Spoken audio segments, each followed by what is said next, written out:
మూడవ ప్రపంచ తెలుగు మహాసభలు 2026ను పురస్కరించుకుని సన్నాహక కార్యక్రమాలు ఘనంగా కొనసాగుతున్నాయి. ఇందులో భాగంగా విశాఖలోని మద్దెలపాలెం కళాభారతి వేదికగా ఉత్తరాంధ్ర సాహితీ సాంస్కృతిక వేడుకలు వైభవంగా కొనసాగాయి. Andhra Saraswata Parishad, Visakha music and dance academy సంయుక్త ఆధ్వర్యంలో నిర్వహించిన ఈ వేడుకలు ప్రముఖ గాయకులు గజల్ శ్రీనివాస్ ఆధ్వర్యంలో జరిగాయి. ఈ వేడుకల్లో ఉత్తరాంధ్ర జిల్లాల నుంచి తరలివచ్చిన భాషాభిమానులైన పలువురు కవులు, రచయితలు, కళాకారులు, ప్రముఖులు పాల్గొన్నారు. ఈ సందర్భంగా నిర్వహించిన కవి సమ్మేళనం, అష్టావధానం, ఆహుతులను ఆకర్షించగా వివిధ సాంస్కృతిక కార్యక్రమాలు ఆద్యంతం అలరించాయి. ఈ కార్యక్రమంలో ముఖ్య అతిథులుగా పాల్గొన్న Visakha police commissioner Shankhabrata Bagchi, BJP ఉత్తర నియోజకవర్గ ఇన్ఛార్జ్ శ్యామల దీపిక వేడుకలు జరిగిన తీరును అభినందించారు. ఈ రోజు కళాభారతిలో ఆంధ్ర సరస్వతి పరిషత్ వారు నిర్వహించిన గజల్ శ్రీనివాస్ గారు ముఖ్య అతిథి కాదు, ఆయనే అందరినీ అతిథుల కింద పిలిచి ఆయనే హోస్ట్ చేస్తూ ఈ ప్రోగ్రామ్ మన సాహిత్యం గురించి చాలా అందంగా చెప్పారు. అన్నిట్లకంటే ఆయన నాన్న గురించి ఆయన వివరిస్తూ ఒక గజల్ పాడారు. That is really heart touching. ఎందుకంటే ప్రతి తండ్రి కూడా నా తండ్రి మనస్తత్వం ఏంటో అనేది నాకు నిజంగా ఇంటర్నల్గా డెప్త్లో వెళ్ళి ఆయన వివరిస్తూ చెప్పారు. ఆయన పాడిన గజల్లో ప్రతి ఒక్క అక్షరం కూడా నా తండ్రికి పోసకొచ్చినట్టు నా తండ్రి యొక్క స్వభావాన్ని తెలియజేస్తూ ఆయన పాడిన పాట కింద నేను భావించాను. అది ఎలా అనిపించిందంటే గజల్ గారు, శ్రీనివాస్ గారు నా తండ్రి గురించే ప్రత్యేకంగా ఆయన పాడారా ఈ పాటని అన్నట్టుగా ఉంది. అలాగే ప్రతి పిల్లలు కూడా తండ్రి అనేవాడు చాలా ముఖ్యమైనవాడు, తల్లే కాదు తండ్రి కూడా చాలా ముఖ్యమైన వాడు అని చెప్పి, మన సంస్కృతి అనేది ఎప్పుడు వస్తుందంటే మన తల్లిదండ్రుల్ని మనం ఎప్పుడైతే మనం గౌరవిస్తామో అప్పుడే మన సంస్కృతి అని అంటారు. ఈ రోజుల్లో పిల్లలు తల్లిని గౌరవిస్తే తండ్రిని గౌరవించట్లేదు, తండ్రిని గౌరవిస్తే తల్లిని గౌరవించట్లేదు. సో తల్లి తండ్రి వాళ్ళిద్దరి వల్లే మనం ఇక్కడ ఉన్నాము అనే ఒక భావన అనేది ప్రతి ఒక్కళ్ళలోనే ఉండాలని చెప్పి మనస్ఫూర్తిగా కోరుకుంటున్నాను. ఆంధ్ర సరస్వతి పరిషత్ నిర్వహించిన ప్రోగ్రాంలో పాల్గొనడం జరిగింది. చాలా మంది కవితలు చదివారండి, పాటలు పాడారండి.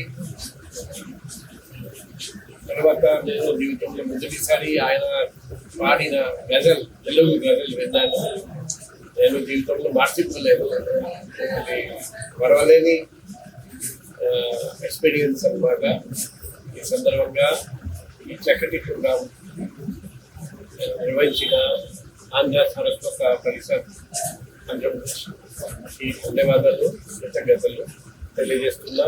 ఈ ప్రోగ్రాంలో పాల్గొన్న అందరికీ హృదయపూర్వక అభినందనలు. అది గదిగో తెలుస్తోంది ఆంధ్ర సారస్వత పరిషత్తు. మిమ్మల్ని అందరినీ ఆంధ్ర సారస్వత పరిషత్తు పిలుస్తోంది. రేపు జనవరి 3, 4, 5 తారీఖుల్లో గుంటూరులో అమరావతి రాజధాని పరివాహక ప్రాంతంలో చాలా పెద్ద ఎత్తున తెలుగు కుంభమేళాలాగా తెలుగు మహాసభలు చేయబోతున్నాం. మీరందరూ మీ పుట్టింటికి వస్తున్నట్లుగా మీరందరూ భావించి, అమ్మింటికి వెళ్తున్నట్టుగా భావించి, ప్రతి కళాకారుడు, ప్రతి కవి, అలాగే ప్రతి భాషా ప్రియుడు కూడా, తెలుగు భాషా ప్రియులు అందరూ కూడా ఈ కార్యక్రమంలో పాల్గొనాలని నేను మనస్ఫూర్తిగా మిమ్మల్ని కోరుతున్నాను. ఆంధ్ర సారస్వత పరిషత్ వెబ్సైట్ ఉన్నది. ఆ వెబ్సైట్లో కనుక మీరు విజిట్ చేస్తే మీకు పూర్తి వివరాలు అందులో ఉంటాయి. అతి త్వరలో ఇంకా పెద్ద ఎత్తున మేము ప్రచారం మొదలు పెడతాము. ఇది బహుశా తెలుగు నేలపైన జరపబోయే అతి పెద్ద తెలుగు పండుగ. ఇప్పటికే 4-5 గవర్నర్లు మేము వస్తున్నాము అని నాకు మౌఖికంగా ఆల్రెడీ తెలియజేశారు. అలాగే ఉపరాష్ట్రపతి గారిని, చీఫ్ జస్టిస్ గారిని అందరినీ కూడా పిలవాలనుకుంటున్నాము. 3 ముఖ్యమంత్రులు కూడా అందరూ వస్తారు. అందరు ఎమ్మెల్యేలని, అందరు శాసనమండలి సభ్యుల్ని విధిగా పిలిచేటువంటి ప్రోగ్రాం పెట్టుకున్నాము. అయ్యన పాత్ర గారు అయితే అసెంబ్లీలోనే నేను అందరికీ పిలిచి నేను అందరికీ తెలియజేస్తానని చెప్పారు. కాబట్టి అందరూ కూడా పాల్గొనాలి తెలుగు మహాసభల్లోని మేము కోరుతూ మీ అందరికీ కూడా స్వాగతం. Thank you. తెలుగు మహాసభల్లో నిర్వహించిన సన్నాహాల్లో భాగంగా నిర్వహించిన కార్యక్రమం అద్భుతంగా ఏమనిపిస్తుంది? చాలా ఆనందంగా ఉంది కదండి. మీ ఉత్తరాంధ్ర అంతా కూడా పరవశించిపోయింది. ఉత్తరాంధ్ర సాహితీ సాంస్కృతిక వేడుకల్లో తెలుగువాడికే సొంతమైనటువంటి పద్యాన్ని వినిపించగలిగాం, అవధానాన్ని చూపించగలిగాం. కడిమెళ్ళ వరప్రసాద్ సహస్రావధాని గారి గురు సహస్రావధాని, ఇవాళ పంతులు రమగారి శిష్యులు ఎవరైతే ఉన్నారో వాళ్ళందరూ కూడా చక్కటి శాస్త్రీయ సంగీతం, అలాగే కూచిపూడి నృత్యం, అలాగే చక్కటి సాంఘిక నాటిక, కేవలం మహిళలు మాత్రం వేసినటువంటి సాంఘిక నాటిక, హరికథలు, ఇవన్నీ కూడా జనరంజకంగా ఎంతో ఉల్లాసం కలిగించింది వాళ్ళంతా కూడా. ఈ రోజంతా కూడా నేను ఎప్పుడు 8 o'clock వచ్చాను, మళ్ళీ అసలు ఎటెల్లో ఎటు తిరుగుతాను కూడా తెలియదు, ఎప్పుడు కూర్చొని కూడా నాకు తెలియదు. అంత బాగా రంజింపజేశారు. ముఖ్యంగా సాయి సహస్ర కానీ, భూమాత గ్రూప్ కానీ, ఆంధ్ర పవర్ కానీ, మా విశ్వభారత్ కానీ అందరూ కూడా దీనికి ముందుకు వచ్చి స్పాన్సర్ చేసి ఈ కార్యక్రమాన్ని జయప్రదం చేశారు. వారందరికీ కూడా నేను పేరున మనస్ఫూర్తిగా ధన్యవాదాలు తెలియజేసుకుంటున్నాను. ప్రత్యేకంగా సిపి గారు బెంగాలీ కూడా తెలుగు వారి గురించి చెప్పడం ఆ సిపి గారు స్పీచ్ కి నా మైండ్ బ్లాక్ అయిపోయింది.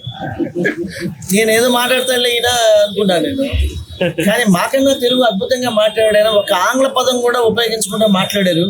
నేను మాట్లాడుతుంటే అప్పుడప్పుడు ఆంగ్ల పదం దొరుకుతూ ఉంటుంది. అది రాకుండా ఉండాలని ఎంత ప్రయత్నం చేస్తుంటాం, కానీ మాదంతా విశ్వజనీయమైనటువంటి ప్రయాణం కాబట్టి ఆంగ్ల పదాలు వస్తున్నాయి. కానీ వారు ఒక్క ఆంగ్ల పదం కూడా మాట్లాడకుండా అంత అద్భుతంగా వారు ఉపన్యాసం జరిగింది.